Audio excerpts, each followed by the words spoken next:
సుమన్ టీవీలో మీ business promotions కోసం ఈ కింది నెంబర్ను సంప్రదించగలరు. గిరిబాబు గారు నమస్తే సార్. నమస్తే అండి. గిరిబాబు గారు, ఒకసారి బంగారం ధరల గురించి గత 25 సంవత్సరాల్లో బంగారం ధరల ప్రస్థానం ఎలా ఉందో మాట్లాడుకుందాం సార్. 2000 సంవత్సరంలో అంటే కరెక్ట్గా ఒక 25 సంవత్సరాలకు ముందు 2000 సంవత్సరంలో 10 గ్రాముల బంగారం 4400 రూపాయలు ఉంది సార్. అవును. ఇప్పుడు అంటే 2025-26కి వచ్చేటప్పటికే 10 గ్రాముల బంగారం కాస్త 1,60,000 65,000 ఆ రేంజ్లో ఉంది. అంటే ఇప్పుడు 2000 సంవత్సరంలో 4,400 ఉన్న 10 గ్రాముల బంగారం ధర ఇప్పుడు 2026లో 1,60,000 వచ్చిందంటే అంటే ఎంత మేర రిటర్న్స్ వచ్చినట్టు.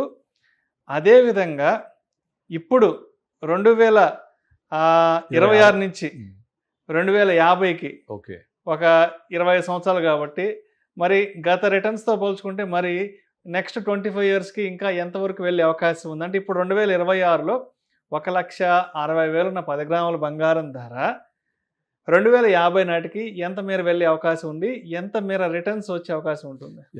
ఒక చిన్న క్యాల్కులేషన్ చెప్తానండి. మీరు అన్నట్టుగా 2000 ఇయర్లో 4,400 ఉంది. ఈ రోజు ఇంచుమించు 150, 160 మధ్య కొట్టుకుంటుంది. అక్కడే కిందికి మీరికి అవుతుంది. అయితే దీని గ్రోత్ రేట్ కనుక తీసుకుంటే ఇక్కడ 2 పార్ట్స్గా డివైడ్ చేసుకోవాలి. 2000 నుంచి 2024 వరకు తీసుకుంటే 2024లో గోల్డ్ 65-70,000 లోపే. ఓన్లీ 1.5 ఇయర్లో 25 నుంచి 26 మిడ్ వరకల్లా 1,60,000కి వచ్చేసింది. అంటే ₹1,00,000 పెరిగింది. 60,000 చిల్లర ఉంది, కనుక మీరు 2000 నుంచి 2025 వరకు తీసుకుంటే గోల్డ్ రేటు 4,400ది అరౌండ్ 70,000 అయిందని చెప్పుకోవచ్చు. అప్పుడు దాని యొక్క growth rate around 7 to 8%, just above 8% ఉండింది. కానీ only 1 year made all the difference. ఈ 1 ఇయర్లో 70,000 2024 మనం ఆగస్టులో చూసాం. ఇక అక్కడ నుంచి పరుగుతడం మామూలుగా లేదు. ఇక అక్కడ నుంచి 1,00,000 దాటింది, 1,50,000 దాటింది, అలాగే వెళ్ళిపోయి 1,60,000 వెళ్ళింది. ఒకనొక టైంలో 1,80,000 టచ్ అయింది.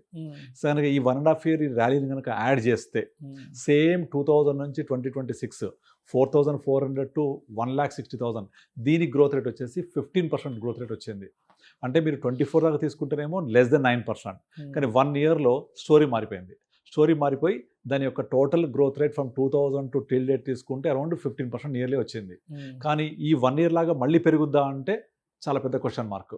ఈ 1.5 ఇయర్ ఎందుకు పెరిగింది అంటే ఇప్పుడు చూసినంత ప్రపంచవ్యాప్త అనిశ్చిత పరిస్థితులు ఎప్పుడు చూడలే మనము. ముఖ్యంగా సెంట్రల్ బ్యాంక్స్ అన్ని విపరీతంగా గోల్డ్ కొనుక్కుంటూ వెళ్ళడము, డీడాలరైజేషన్ చేయాలి, డాలర్ యొక్క డామినెన్స్ తగ్గించాలని, ఈ ట్రంప్ చేసే టారిఫ్ల ప్రభావం నుంచి తప్పించుకోవాలి, మేము యుఎస్ డాలర్ మీద యుఎస్ ట్రెజరీ మీద డిపెండెన్సీ తగ్గాలి అని చాలా వరకు ప్రపంచ దేశాల్లో ఉన్న సెంట్రల్ బ్యాంక్స్ అన్ని గోల్డ్ని విపరీతంగా కొనడం మొదలుపెట్టేశాయి. ఒకసారి అందరూ నాకు కావాలని గోల్డ్ మీద వెనకబడేసరికి సప్లైస్ ఎలా కాన్స్టెంట్ ఉంటాయి, ప్రైస్ విపరీతంగా షూటప్ అయిపోయింది. ఈ పరిణామాలు నెమ్మదిగా కూల్ అవుతున్నాయి. సో డెఫినెట్లీ రాబోయే 2.5 ఇయర్స్లో యుఎస్లో పరిస్థితి కనుక చక్కబడితే ఓకే, సో మళ్ళీ గోల్డ్ ఇలాగే కూల్ అవుతుంది. ఇలాగే ఇంకొక 3-4-5 ఇయర్స్ కూడా ఇదే రేంజ్లో ఒక 10,000-20,000 కొట్టుకొని మెల్లమెల్లగా మీరు అన్నట్టుగా 2050 వరకల్లా ఒక సేమ్ 24 వరకు వచ్చిన 9% కనుక వేసుకున్నా కూడా ఆ మాత్రం గ్రోత్ అయితే పక్కా ఉంటుంది.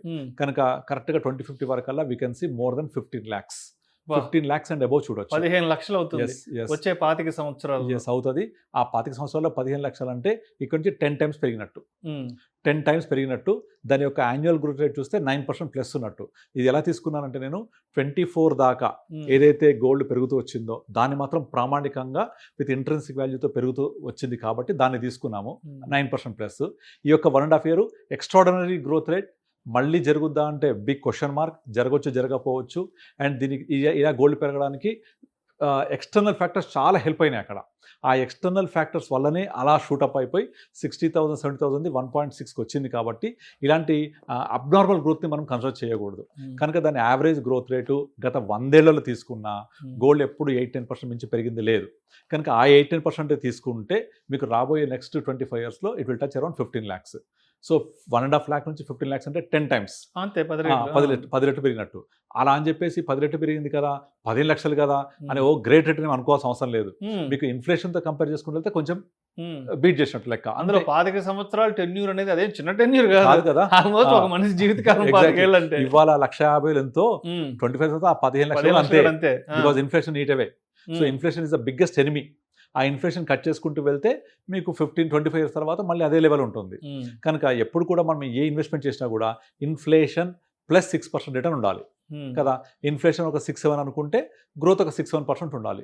ఎఫ్డీని ఎందుకు కన్సిడర్ చేయము అంటే ఎఫ్డీ 6 ఇస్తుంది which is equal to inflation. కనుక నెట్ రిటర్న్ ఇస్ 0. బట్ వేరే ఇన్వెస్ట్మెంట్స్ లైక్ ఇప్పుడు గోల్డ్ తీసుకోండి, 6 + 3 9% ఇచ్చింది అంటే ఇన్ఫ్లేషన్ పోయి ఒక 2-3%. అదే మ్యూచువల్ ఫండ్స్ ఒక 12-14 ఇస్తాయి అంటే ఇన్ఫ్లేషన్ 6 + 6 ఎక్స్ట్రా అంటే 12%. సో ఎప్పుడు కూడా ఫినాన్షియల్ అసెట్స్ తర్వాత క్యాపిటల్ మార్కెట్ అసెట్స్ అవే ఎప్పుడు పెరుగుతూ ఉంటాయి.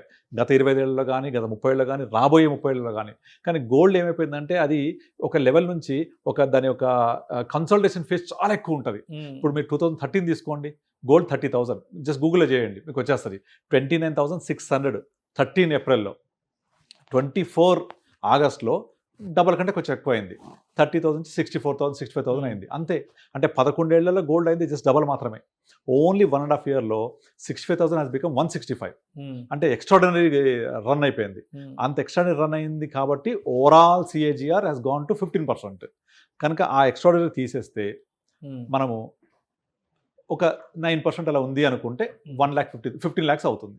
సరే ఇప్పుడు 2050కి 15 లక్షలు అవుతుంది కాబట్టి రిటర్న్స్ 10-12% అటు ఇటుగా ఉంటాయి కాబట్టి 9-10-12 మొత్తానికి based on the market conditions, geo political tensions ఇవన్నీ ఉంటాయి కాబట్టి మరి ఇప్పుడు బంగారం అనే సాధనాన్ని అంటే పెట్టుబడి సాధనంగా తీసుకోవడానికి ఉన్న ద బెస్ట్ పాసిబిలిటీస్ ఏంది, ద వర్స్ట్ సినారియోస్ ఏమున్నాయి ఇక్కడ? యాజ్ అసెట్ అలొకేషన్ లాగా ఎప్పుడు గోల్డ్కి ఒక సింహభాగమే ఉంటుంది దాని యొక్క ఇంపార్టెన్స్. ఎందుకంటే అసెట్ అలొకేషన్లో భాగంగా ఖచ్చితంగా all X in one basket చేయొద్దు. కనుక మీకు రియల్ ఎస్టేట్లో ఎక్స్పోజర్ ఉండాలి, ప్లాటు ఫ్లాటు ఇల్లు ఉండాలి.